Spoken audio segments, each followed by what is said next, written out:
DEI. DEI stands for Dr. Dre, Eazy-E, and Ice Cube. But here's the part where you all stop applauding everything I say. DEI is just a rebranded version of hating white people. DEI, which stands for didn't earn it. Discrimination, exclusion, and indoctrination. Diversity, equity, and inclusion are three valuable aspects of our culture here in America. Together, they comprise the now controversial DEI, with some arguing that it threatens meritocracy in the country. My goal today is to prove to you that that is not the case and to show you why diversity, equity, and inclusion are necessary for us to move forward as one community. But first, I'm going to kind of just do an overview of the history of DEI and show you how we got to where we are today. Please enjoy. Shortly after the 13th Amendment was ratified in 1865, Congress established the Freedmen's Bureau, which assisted formerly enslaved people in finding jobs and acquiring land of their own. In 1866, a senator from Illinois named Lyman Trumbull introduced the first federal civil rights bill in American history. He noted that the 13th Amendment meant nothing unless the persons who are to be affected by slavery have some means of availing themselves of their benefits. Essentially, this bill would significantly enforce programs like the Freedmen's Bureau, and President Andrew Johnson vetoed this bill. Luckily, Congress overrode his veto, but the damage was done. Instead of being supported, the Freedmen's Bureau was abolished just 7 years after it started. As most of us know, the largest social awakening to racial discrimination was in the 1960s. Something that emerged in this time was affirmative action. Oh my God. Which called for employers to ensure applicants are treated without regard to their race, religion, sex, etc. The term was first used by President Kennedy, but was later enforced by LBJ in an executive order banning government employment discrimination. So this obviously draws a clear parallel to the conversation around DEI today. Affirmative action policies were implemented to address historical underrepresentation of certain groups, and this is what equity and inclusion is. So DEI is here to make sure everyone is treated fairly, everyone has the same opportunities. These are good things. Again, diversity, equity, and inclusion, three valuable aspects of our culture. So why do so many people hate it?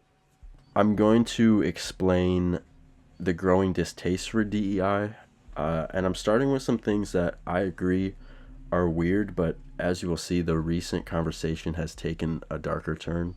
After the murder of George Floyd in 2020, the term DEI was thrown around a lot more than usual. This was mainly due to the corporate response to the growing social awareness about racial discrimination.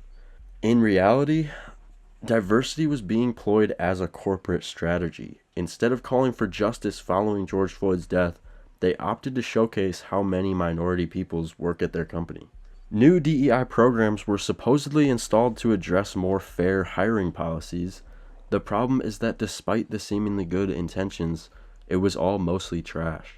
For example, take a look at the labor force statistics from 2020 compared to 2024.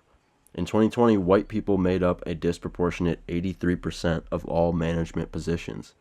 In 2024, this number only drops to 81%. These are some of the modern ways that DEI has been poorly implemented. However, the larger issue today is the new meaning that DEI has taken on as a racial epithet. Here's my examples. This is Mayor of Baltimore Brandon Scott, as well as Justice Ketanji Brown Jackson.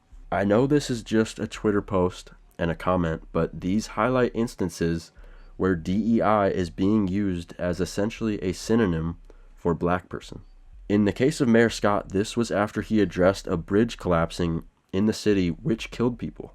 Rather than discussing how such an event could have happened, his critics turned the story into a commentary on the mayor's prioritization of diversity over safety. Another egregious example of this was in early 2025 when President Trump, without evidence, suggested that a crash between an American Airlines plane and a Black Hawk helicopter had something to do with diversity programs. Defense Secretary Pete Hegseth's response to this highlights what I think is the most disgusting part about the war on DEI, which is the belief that those who benefit from it are somehow meritless or haven't earned their position. To many of those who oppose DEI, there's an underlying assumption that people of color, women, queer people, disabled people, etc., are somehow less qualified. All this culminates in Trump's Executive Order 14151 to eliminate radical and wasteful DEI programs. My best shot at advertising DEI to someone who still believes it is bad is to ask what type of school they want their children to attend. I think it's important to remember that DEI will always be a part of schools. Nobody wants their child to not feel included or for them to be treated inequitably, and any good teacher will hold these values as well. Take, for example, the pilot program in Brooklyn, which opts for students with disabilities who previously were scattered throughout the school district to share a classroom with their neurotypical peers. It provides a chance for them to work and learn together, which they previously did not have. Right now, DEI is a scapegoat. In reality, it's the generic label given to a wide range of efforts that help ensure people of all backgrounds have equal opportunity. At the same time, I believe Executive Order 14151 should be reversed, not only because of the precedent that it sets regarding America's values, but also because of the jobs and funding for inclusive initiatives that is at stake purely for being caught in the political crossfire. Lastly, if you are able, I encourage you to consider getting involved or donating to schools or things like the YMCA or the Boys and Girls Club. There are real people within these organizations that spend each and every day making a difference in the lives of America's children. DEI remains a vital component for building a fair society. Despite political opposition, efforts to create inclusive environments should be supported and refined, not dismantled.